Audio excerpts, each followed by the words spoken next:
What do you think about cyborg drummers? Cyborg, like building a robot to play drums? No. So think about from an anthropology perspective, a cyborg is any living organism that uses technology to aid in a task. Oh, so we're all technically cyborgs. Correct. Yeah. Yes. Contact lenses and spinal fusions. And, cell phones, smartphones. Sure. They all help, right? So I'm gonna send you a link here for this video. Okay, got the link right here. Let's open this up.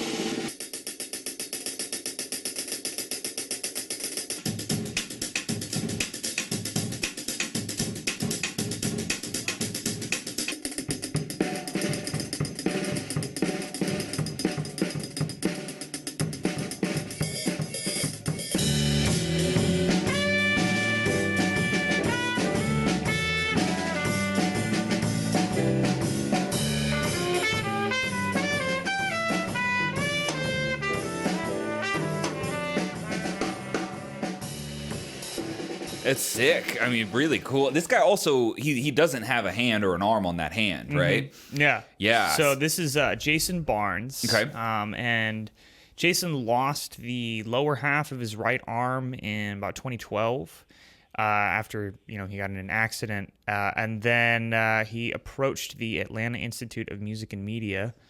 Said, build me an arm. Well, he was actually enrolled there. Oh, that makes more sense. Yeah, Okay. and then he was introduced to a couple of people at the Georgia Institute of Technology, and they hatched a plan to build Barnes a robotic arm that would allow him to play just as well as any human drummer. Wow. Or perhaps even better. Definitely better. Definitely better. So what do you think about, let's say we get into a territory where then we just start adding appendages onto humans, and we have true octopuses. Octopi? Isn't there octopi? I think it's octopi, yeah. We have true octopi drummers playing with 4 limbs, 6 limbs. Yeah. Because this appendage takes synapses from your brain. Yeah. And translates it into mechanical movement. Sure. So if we were to develop that technology, which we have as human beings, even further.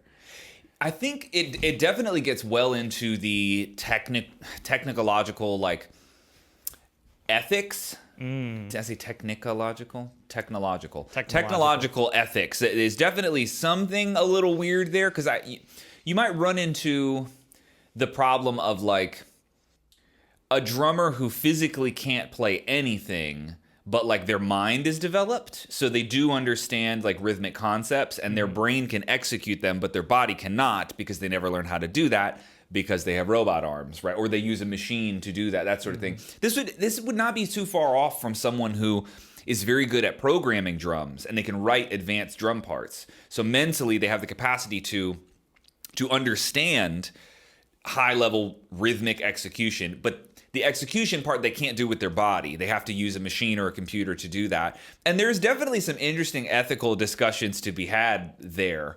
This guy, Jason Barnes was his name. I mean, he clearly gets a pass because he doesn't have an arm. Like, what do you want the guy to do? Like, of course he's going to use the crazy piece of technology to do it. So it's a little interesting in that case. I think the line gets crossed when you talk about people who, there's nothing wrong with you, you just don't want to practice doing this with your body, and you prefer to lean on the technology to execute this sort of thing. But that's a really muddy area, because you also can't make an 808 sound without an electronic drum to do that, right? Like, so there's we depend on technology for all sorts of musical expressions all the time. My whole career is based off that. This podcast is based off of that. We have to use tech for our expression really often, but this is some weird territory. So I don't know. I don't know that I can accent or ghost this one specifically, because it's so complicated. I mean, this guy gets the hardest accent. Like, bro, you got a robot arm and you can play drums again. That is super sick. But if there was someone who like had never practiced and they were like, I want to be a drummer, but I'm going to need to be a robot drummer because I'm not working this out with my wrists. It's like, oh, really? Like, that's how you want to do it?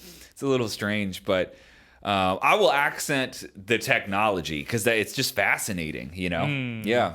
But where it gets weird too is they will always beat humans. It's always better. So, right? There's no argument. Like, you aren't as good at doing anything as a computer could be, potentially at least. It's better at everything. So yeah, that's an interesting one for sure. Thank you so much for watching this clip from the Orlando Drummer Podcast. If you're looking for more content like this, you are formally invited to come join me on orlandodrummer.com. It's an online education platform, very much in the style of Netflix, and there you'll find over 160 hours of content waiting for you, ranging from in-depth lesson packs to audio and video masterclasses and everything in between. I'd love to have you on board. We'll see you guys there.